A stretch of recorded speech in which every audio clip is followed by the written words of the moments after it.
En las costas de Sudáfrica se mezclan las aguas de dos océanos. El Atlántico por el oeste trae aguas frías y oscuras, mientras el Índico al este aporta todo el cálido turquesa del África tropical. El capitán Richard Barton, en 1842, escribió que al doblar el Cabo de Buena Esperanza, se abrió un maravilloso espectáculo a medida que las olas de varias millas de longitud llegaban y rompían procedentes del Polo Sur. La mezcla climática de ambas influencias conforma uno de los países con mayor diversidad geográfica del continente africano. Un mosaico de paisajes insólito que evoca distintos lugares del mundo. Sorprende que montañas de escarpes espectaculares como el macizo de Drakensberg, de verticalidad parda, se vean rodeadas de praderas verdes templadas de aspecto alpino, muy cerca de bosques mediterráneos y selvas subtropicales, en una amalgama de paisajes en los que prosperan especies vegetales únicas en el mundo, todo ello bajo el sol africano. Agua abundante, junto a pastos frescos, en un clima moderado por las influencias marinas, en el que los primeros colonos sentían añoranza de su Europa de origen por el parecido de la vista. Por este motivo, Sudáfrica ha sido calificada como el espectáculo de vida salvaje mayor de la Tierra. Pero es hacia el interior del país donde se encuentra el África que todos conocemos.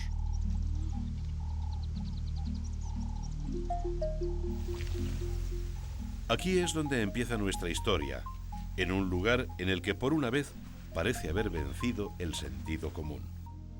El rinoceronte blanco ha estado a punto de irse para siempre, y aunque continúa en peligro, se ha abierto una puerta a la esperanza en este rincón de Sudáfrica.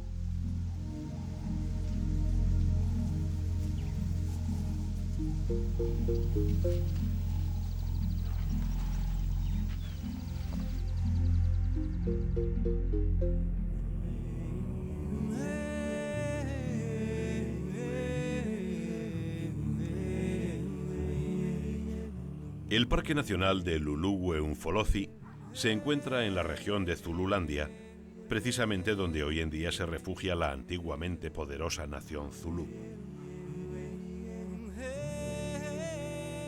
Estas cúpulas de ingeniosa arquitectura entrelazada son reproducciones de los antiguos poblados zulúes. Esta etnia de guerreros feroces, originaria de África ecuatorial, emigró hacia el sur entre los siglos XVI y XVII, luchando y venciendo a cuantos pueblos encontraron en su camino hasta establecerse aquí.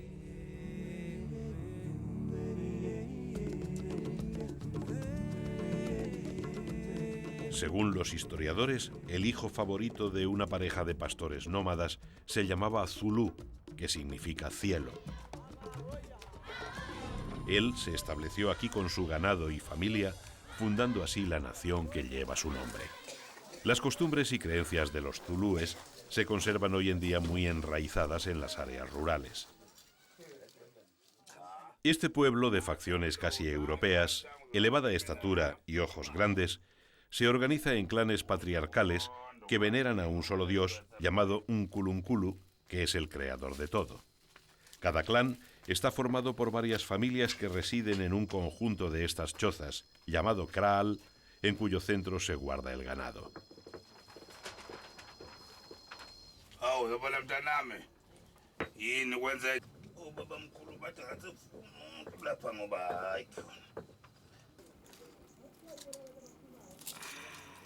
El kraal es considerado un recinto sagrado en el cual las mujeres solo pueden entrar en determinadas circunstancias. La poligamia ancestral va cediendo poco a poco el terreno por influencia de la llamada civilización. Sin embargo, aún se practica. Un hombre con suficiente ganado deberá pagar una dote o lobola a la familia de la novia para casarse con ella. La cuantía dependerá de la consideración social y de la preparación de la chica, llegándose a pagar 20 cabezas de ganado por la hija de un jefe, frente a 4 o 5 por la hija de una familia media.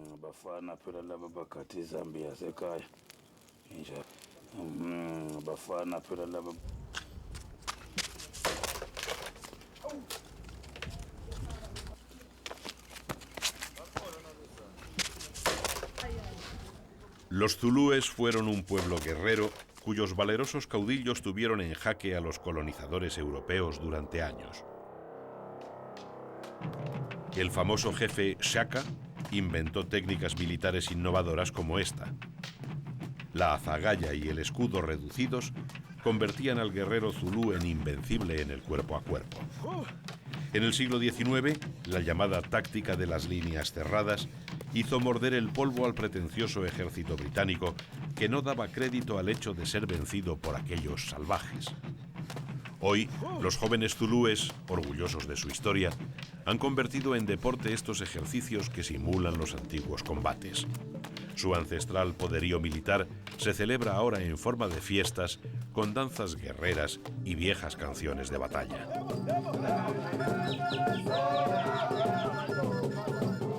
Desde entonces, a pesar del tiempo transcurrido, los zulúes que no se han ido a las ciudades han conservado su reino, Zululandia, y gran parte de su valeroso orgullo, siendo en la actualidad el mayor grupo negro de Sudáfrica, con 6 millones de personas en su seno. Los feroces guerreros zulúes despreciaban la muerte combatiendo como leopardos y no se daban por satisfechos hasta haber lavado sus lanzas en sangre enemiga. Un soldado inglés de la época, superviviente de una de las más famosas matanzas, escribió: «Venían contra nosotros, negros como el infierno y delgados como la hierba».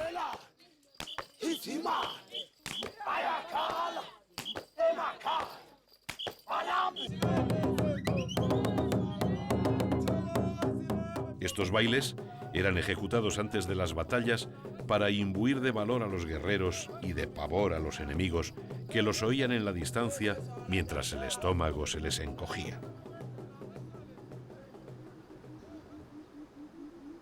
Zulúes, bóers, británicos, las guerras vieron su continuación en la codicia de los nuevos propietarios cuando se supo la riqueza en oro y diamantes de estas tierras. La desmedida ambición financiera y el afán imperialista inglés llegaron al límite con un hombre que en 1981 poseía el 90% de las minas de diamantes del mundo. Esta es su tumba en Zimbabue. Cecil Rhodes tuvo la poca delicadeza de hacerse enterrar exactamente en el mismo sitio en el que yacía el padre del rey Lobengula, al que arrebató sus tierras. Con él se fue una época en la que el hombre solo pensaba en sí mismo, en la que la historia ignoraba por completo a la increíble naturaleza de Sudáfrica.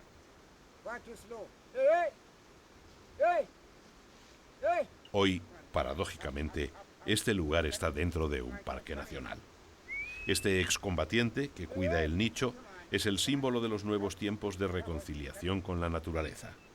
Por unas monedas, explica quién era el de la tumba, porque ya nadie lo recuerda. Sin embargo, sus amigos los lagartos son profusamente fotografiados por los turistas.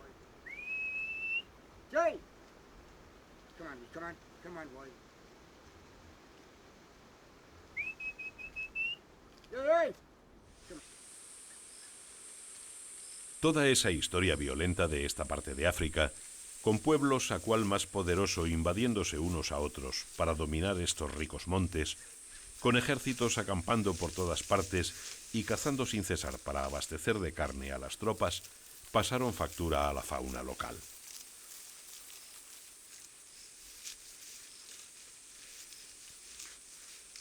Poco a poco los grandes mamíferos fueron escaseando y con ellos los depredadores que morían de hambre. Para algunas especies fue el final. La cebra quagga, por ejemplo, se extinguió para siempre. Entonces se despertó la conciencia conservacionista que ha llevado a Sudáfrica a ser una de las naciones motoras del desarrollo sostenible en África. Prácticamente se crearon reservas y parques a la medida de especies concretas, allí donde las últimas poblaciones se escondían. El protagonismo de esas especies estrella favoreció también a las demás cuyos territorios eran protegidos y poco a poco la situación fue mejorando. Solo en Zululandia existen hoy en día 80 zonas protegidas para la vida salvaje.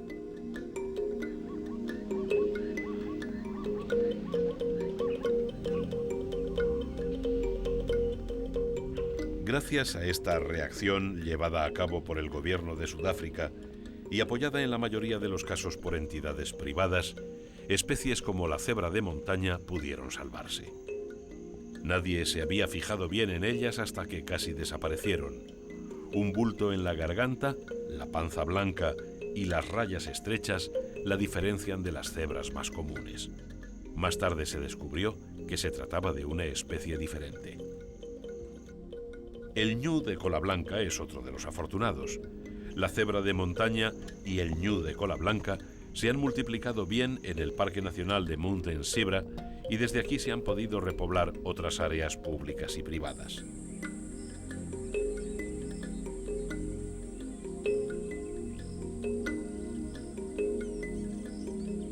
La caza controlada de ejemplares seleccionados genera beneficios que se reinvierten en los parques.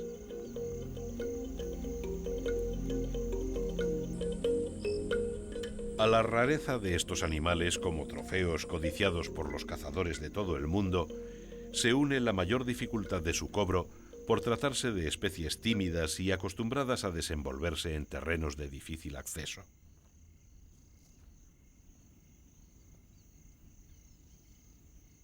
La curiosidad trae también hasta aquí a amantes de la naturaleza de todo el mundo que quieren llevarse una fotografía de estas especies tan singulares. De este modo, los antiguos desheredados, los olvidados por todos, han resurgido en la nueva Sudáfrica como estrellas de cine.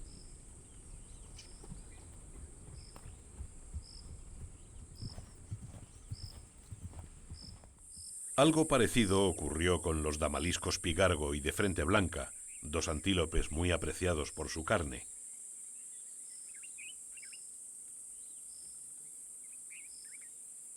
Llegaron a ser escasísimos. El damalisco pigargo fue tan cazado que se salvó de la extinción gracias a un granjero que lo conservó en sus tierras.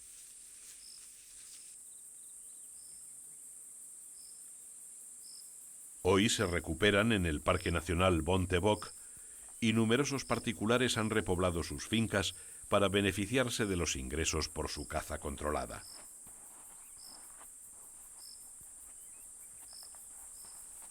Ahora, de pronto, todo el mundo parece haberse dado cuenta de que cuidar la fauna salvaje no solo es moralmente correcto, sino también económicamente interesante.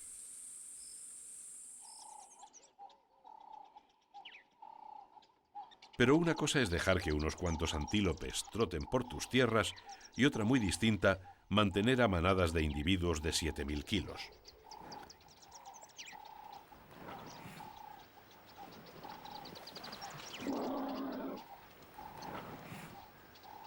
Por razones obvias, los elefantes no pasan desapercibidos. Hacia el año 1920, la caza deportiva casi acabó con los ejemplares de esta zona. Solo quedaban 11.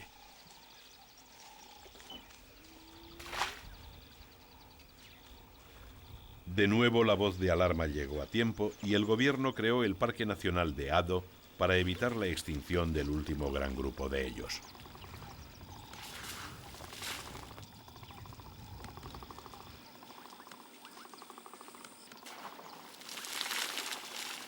Addo abarca 12.000 hectáreas de praderas, arbustos y bosques, pero sobre todo posee abundantes charcas para beber y ducharse, algo fundamental para los elefantes. Para evitar cualquier encuentro no deseado, el perímetro del parque está totalmente cerrado. Los esfuerzos de tantos años han dado su fruto. Hoy la población se ha recuperado y cuenta con unos 200 ejemplares.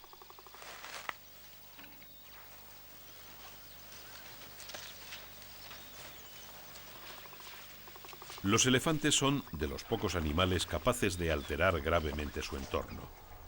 Consumen entre 150 y 300 kilos de materia vegetal cada día. Por ello es necesario controlar el número de ellos en un área limitada como esta. Todos los casos son importantes, pero el más emblemático de los animales con los que ha habido que actuar es este: el rinoceronte blanco. El contacto de este animal con los colonizadores europeos fue tan brutal para él que a finales del siglo XIX la especie se dio por extinguida. Por suerte, un poco más tarde se descubrieron nuevas poblaciones en África Oriental y Sudán, aunque se trataba de una subespecie diferente a la que se llamó rinoceronte blanco del norte. Entretanto, la subespecie del rinoceronte blanco del sur seguía extinta y ello contribuyó en gran medida a despertar la conciencia conservacionista en Sudáfrica, que veía cómo los grandes símbolos animales de la africanidad iban desapareciendo de sus territorios.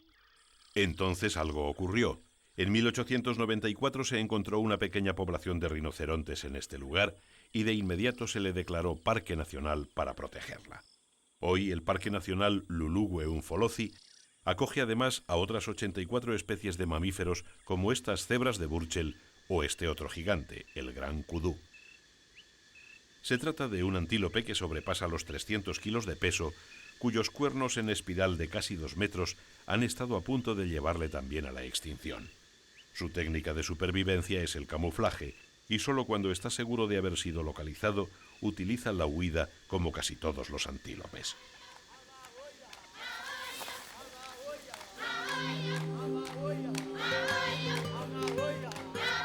El parque de Umfolozi abarca 96.000 hectáreas de la zona norte de Zululandia y es el más antiguo de Sudáfrica.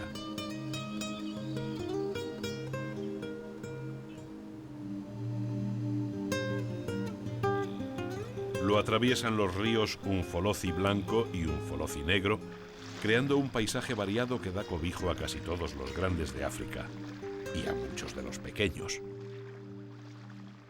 Este es un ave martillo y este un reptil demasiado grande para ella.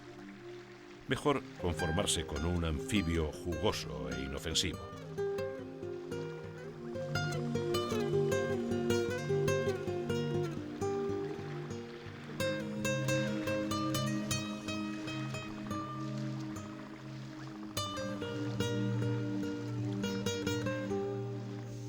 Los impalas también viven en Umfolozi, pero como ya hemos visto antes, los inquilinos más conflictivos de estos parques cerrados son los elefantes.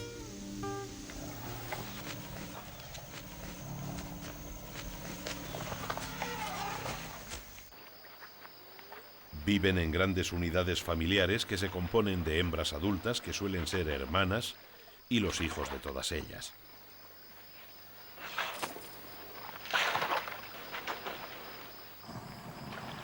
La comunidad educa a los más pequeños, que aprenden fundamentalmente de la gran jefa, la matriarca del clan, que cuenta con cerca de 70 años de edad.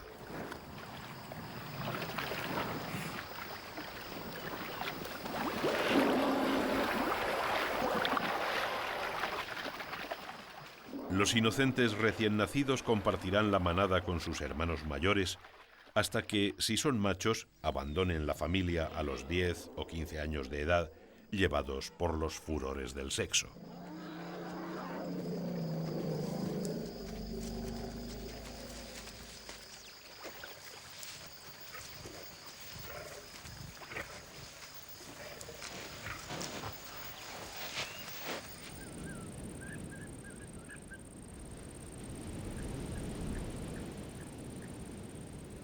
Pero Umfolozi es el santuario de los rinocerontes blancos.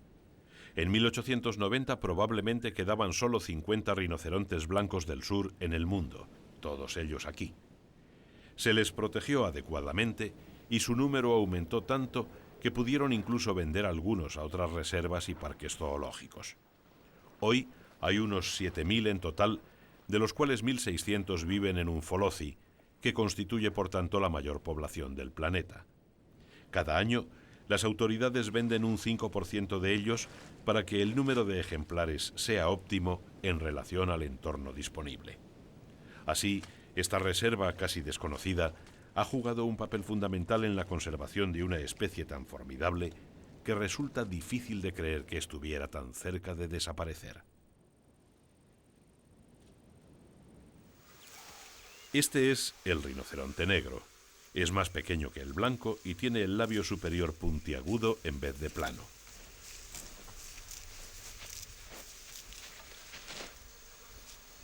Estamos en el cráter del Gorongoro, en Tanzania.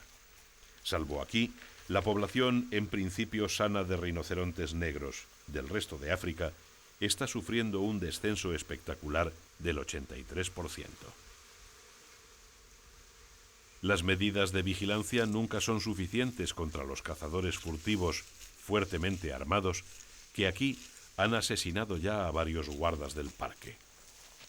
En Umfolozi, sin embargo, la población crece y contiene ya el 17% de los efectivos mundiales de rinoceronte negro, garantizando así futuras repoblaciones si fueran necesarias.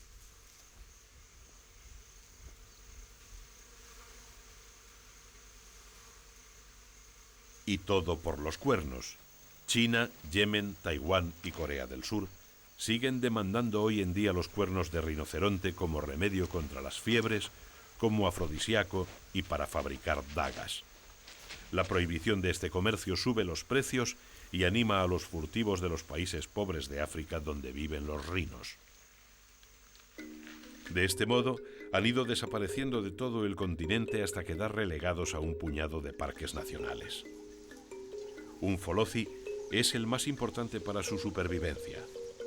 Sudáfrica es un país rico que puede dedicar dinero a la vigilancia de los animales por medio de microchips implantados en el cuerno.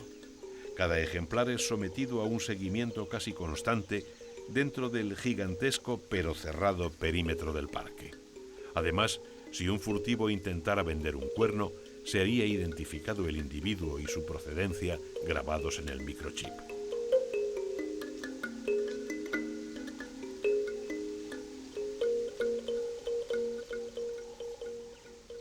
Todo este gasto lo financia el propio rinoceronte con su vida.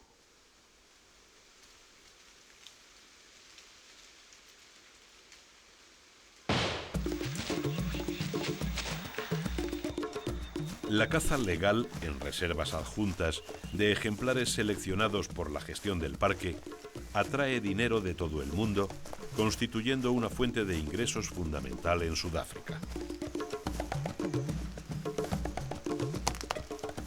Los mejores trofeos son animales con cierta edad que han cumplido ya con el ciclo reproductivo y cuya muerte aporta recursos que se reinvierten en más protección y prosperidad para la zona.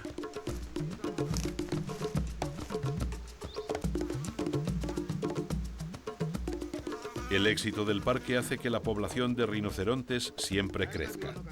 Cuando se alcanza un número determinado de ejemplares, es necesario vender o cazar alguno para que la vegetación no se resienta excesivamente. La carne y la piel del animal son donadas a la población local, que podrá consumirla o venderla a su vez.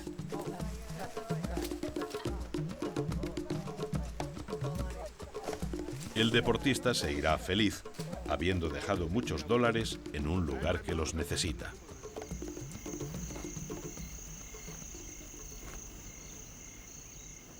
Ya no se expulsa a nadie de sus tierras para preservar a los animales, como se hacía antes.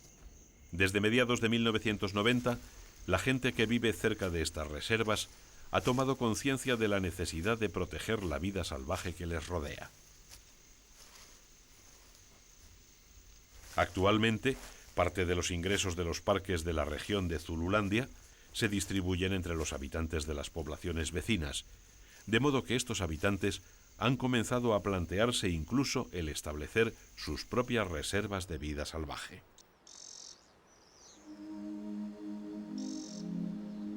Umfolozi y otros parques similares son un ejemplo para la nueva África, que se ha dado cuenta de que la prosperidad de sus gentes y la protección de la naturaleza son la misma cosa. El patrimonio natural africano es un valor seguro para aquellos países que saben gestionarlo correctamente. Millones de personas de todo el mundo viajan cada año hasta aquí con el único deseo de ver o cazar animales salvajes y están dispuestos a pagar bien por ello.